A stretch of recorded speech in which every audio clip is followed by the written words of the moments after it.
Darkhaven City was a bustling metropolis, a symbol of modern achievement with its towering skyscrapers and vibrant streets. On a warm spring morning, the city's inhabitants went about their daily routines, oblivious to the nightmare that awaited them. As the morning progressed, an eerie realization settled over the city.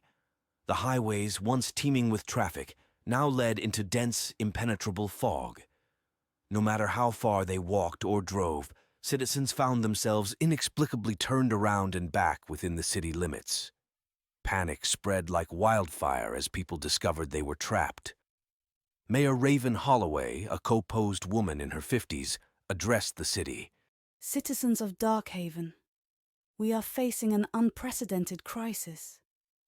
It appears we are cut off from the outside world by an unknown force. Please remain calm. We are working tirelessly to understand and resolve this situation. Despite her reassurances, fear gripped the populace. Theories ranging from government conspiracies to alien invasions flooded the internet. By nightfall, anxiety had reached a fever pitch. 2 days later, the terror began. In the dead of night, an otherworldly howl echoed through the city, sending shivers down the spines of all who heard it. As dawn broke, the streets lay eerily silent. From the fog emerged grotesque creatures, towering beings with elongated limbs, luminescent eyes, and bodies cloaked in dark, matted fur. They moved with purpose, selecting people seemingly at random and dragging them into the fog. Those chosen were frozen with terror, unable to resist. Witnesses were left paralyzed with fear, unable to comprehend what they were seeing. Mayor Holloway, from the safety of a secured location, urged the populace to stay indoors. "We must unite in these dark times," she said. "Stay safe and look out for one another." The city descended into chaos. Every second day, the creatures reappeared, claiming more victims. People barricaded themselves in their homes, formed vigilante groups, and desperately sought a way out. Amid the chaos, a group of survivors banded together, determined to fight back. Led by former soldier Sable Blackwood, they called themselves the Sentinels.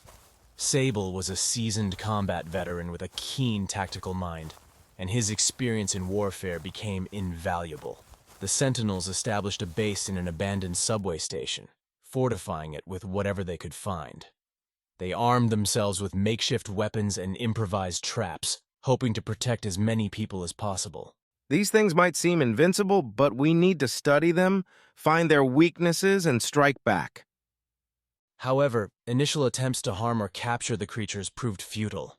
Bullets passed through them, and traps failed to hold. The creatures seemed impervious to all physical attacks, disappearing back into the fog as mysteriously as they had come. As despair threatened to overwhelm them, Dr. Celine Graves, a scientist among the survivors, proposed a different approach. "We need to understand them on a different level," she said. "If they can't be harmed physically, there must be another way." The Sentinels focused on gathering data, observing the creatures from a distance and recording their behaviors. Celine and her team worked around the clock, analyzing every detail in hopes of finding a clue. During one of their observations, Celine noticed a pattern. The creatures seemed to be drawn to certain areas, specifically those with the highest concentrations of people. They hypothesized that the creatures were responding to some form of signal or energy emanating from the human population. Celine's team devised a plan to test their theory. They set up decoy camps with electronic devices emitting high-frequency signals, hoping to draw the creatures away from populated areas. To their surprise, the plan worked. The creatures were attracted to the decoys, providing the Sentinels with valuable time to evacuate civilians and fortify their defenses. Encouraged by their success, Celine's team continued to refine their tactics. They created mobile decoy units, drawing the creatures into isolated areas where they could be observed and studied further. Despite the creatures' invulnerability, understanding their behavior became a crucial advantage. The creatures' attacks grew more frequent and aggressive. The Sentinels faced their greatest challenge yet when the creatures besieged Nightfall Plaza, one of the largest residential complexes in the city. Hundreds of people were trapped inside, and the Sentinels knew they had to act quickly. Sable led a team to the plaza, coordinating a daring rescue mission. Using their decoy units to distract the creatures, they managed to evacuate most of the residents. The battle was fierce and relentless, and while the mission was a success, the cost was high. Several members of the Sentinels were lost. Sable, though weary and injured, addressed his group. "We've shown that we can outsmart them. We need to keep pushing, keep fighting, for those we've lost and for those we can still save." With their numbers dwindling and resources running low, the Sentinels made a bold decision. They planned to infiltrate the fog itself, hoping to discover its source and find a way to disable it. It was a risky move, and failure could mean annihilation. Sable, Celine, and a small team ventured into the fog, armed with the latest in their makeshift technology. As they penetrated deeper, they encountered surreal landscapes and nightmarish visions, as if the fog were warping reality itself. The further they went, the more they realized they were dealing with forces beyond their understanding. At the heart of the fog, they found a massive pulsating structure, emitting a low, rhythmic hum. Celine approached it cautiously. "This is it," she whispered, "the source of their power." The Sentinels devised a plan to disable the structure, hoping it would sever the connection between the creatures and their source. Celine and her team managed to breach the structure's defenses, planting explosive charges at critical points. As they activated the detonator, the ground shook and a blinding light enveloped the city. The structure collapsed and the fog began to dissipate. For a brief moment, it seemed as though they had won.